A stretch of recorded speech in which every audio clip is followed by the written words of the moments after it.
தேனி வளர்க்குற மாதிரி ஒரு ட்ரைனிங் போயிட்டு வீடியோ போட்டிருந்தாங்க. அந்த வீடியோக்கு எங்கே வந்திருக்கேன்னு சொல்லிட்டு இந்த வீடியோ பார்த்தா தெரியுங்க. இவங்கள நீங்கள் நல்லாவே நிறைய டைம் பார்த்துருப்பீங்க. ஃபோனில் வந்து தேனி பற்றி ரொம்ப தெளிவாக சொல்லி தருவாங்க. விபீஸ் ஹனி இவங்க கிட்ட தான் இன்றைக்கி நம்ம ட்ரைனிங்க்கு வந்திருக்கோங்க. தட்டக்கூடாது, தட்டினால் கொட்டும், இது ஒன்று தான்.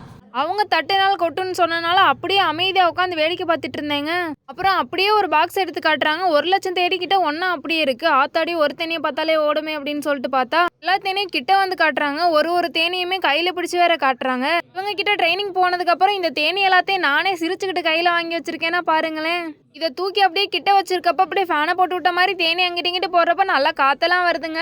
தேனி வளர்க்குறது ஒன்று ஃபுல்லாக தெரிஞ்சிருச்சா அப்படின்லாம் இல்லைங்க. பாதியிலே எங்களுக்கு லேட் ஆயிருச்சு அப்படின்றனால கொஞ்சம் ட்ரைனிங் மட்டும் அட்டன் பண்ணிட்டு நல்லா கரிஞ்சீரகெல்லாம் போட்டு கஞ்சியெல்லாம் வச்சு கொடுத்துருந்தாங்க. நமக்கு என்ன டீசன்ட்னு சொல்லிட்டு அப்படியே அள்ளி அடிச்சு ஏற்றிட்டு பாதி நேர ட்ரைனிங்கில் மட்டும் இருந்தால் கூட சூப்பராக சொல்லி தந்திருந்தாங்க. நல்லா தெளிவாக கேட்டுட்டு நல்லா தெரிஞ்சுக்கிட்டு வீட்டை பக்கமாக கிளம்பி வந்துட்டோங்க.